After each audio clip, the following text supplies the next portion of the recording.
যদি বলি সে সবই তোমারই, একা চিঠি একা।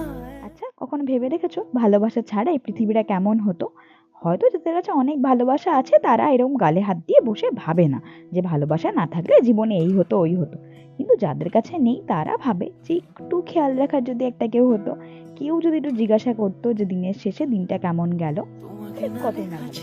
আর মানুষের কাছে কি আছে সেটা মানুষ ভুলে গেলেও কি নেই সেটা মানুষ ভুলতে পারে না।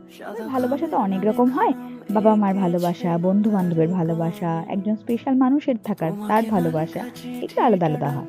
আমার কাছে বেশ কিছুদিন আগে একটা দিদি আর দাদা এসেছিল, তাদের 14 বছর ধরে পুরনো প্রেম কাহিনী।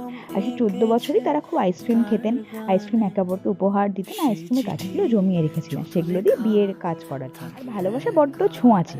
ওই ভিডিওটা একজন দেখে আমাকে কল করেছে যে আমাদের কাছে তো এরকম কিছু জমানো নেই, আমরা কি করে নিজেদের ভালোবাসার জন্য কিছু বানাবো নিজেদের বিয়ের জন্য। তা আমি বললাম তোমাদের আইবুড়ো ভাত হয়েছিল? বলছে হ্যাঁ। আমি বলছি, এখন তো সবাই কেক কাটে, তোমরা কি কেটেছিলে? বলছে হ্যাঁ। আমি বলছি কেকের প্লেটটা আছে? তা বলছে দেখতে হবে। আমি বললাম, তুমি দেখে একটু বলো, যদি কেকের প্লেটটা থাকে আমরা দিতে পারো, আমি বিয়ের তত্ত্বসূচি বানিয়ে দেবো। অবশ্যই এটা মেন তত্ত্বসূচি নয়, এটা আরেকটা মানে অকেশনাল টাইপের একটা শো টাইপের ডেকর একটা তত্ত্বসূচি করা হয়েছে, এটা সেটা। কারণ এঁঠো যেহেতু কেকের প্লেটটা, এটা তো ওটা শুভ কাজে, তো এটা ইউজ করা হচ্ছে না। এটা ওদের আইব্রো ভাতে স্মৃতি হয়ে রয়ে যাবে। না তো কেকের প্লেট কে আর জমিয়ে রাখতো বলো, যে আইব্রো ভাতে এই কেকের প্লেটে আমরা কেক কেটেছি, সেটা তো আর হয় না। এটা সাজিয়ে থাকলো বলে এটা সারা জীবন রয়ে যাবে। তাই জন্য আমার কাছে বলার পর আমি ঠিক আছে তুমি পাঠিয়ে দাও আমাকে, আমি করে দিচ্ছি। তারপরে সেটা নিয়ে আসার পরে আমি অনেক ভেবে দেখলাম যে কিরকম করলে দেখতে ভালো লাগবে, কারণ ওরা এটা সাজিয়ে রাখার পারপাসে নিচ্ছিল।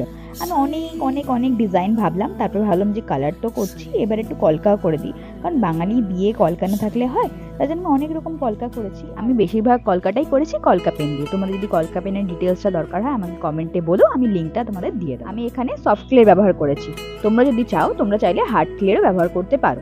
হার্ড ক্লে ইউজ করাটা একটু কঠিন, মানে দুটো প্যাক থাকে, সেটাকে ভালো করে মাখাও, পাউডার দাও, পাউডার দিয়ে সেটাকে বেলো, শেপ দাও, তারপরে আটকাও।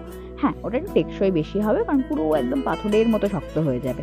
কিন্তু তুমি যদি এটাকে যত্নে রাখো, এটাও যা ওটাও তাই, কারণ শক্ত করার পর যদি তুমি সে নোংরায় ফেলে রেখে দাও তাহলে ওটাও টিকবে না, এটাও টিকবে না, কারণ রং তো আর শক্ত নরমের মধ্যে থাকবে না, ওটা তো নোংরা বা পরিষ্কার মধ্যেই থাকবে।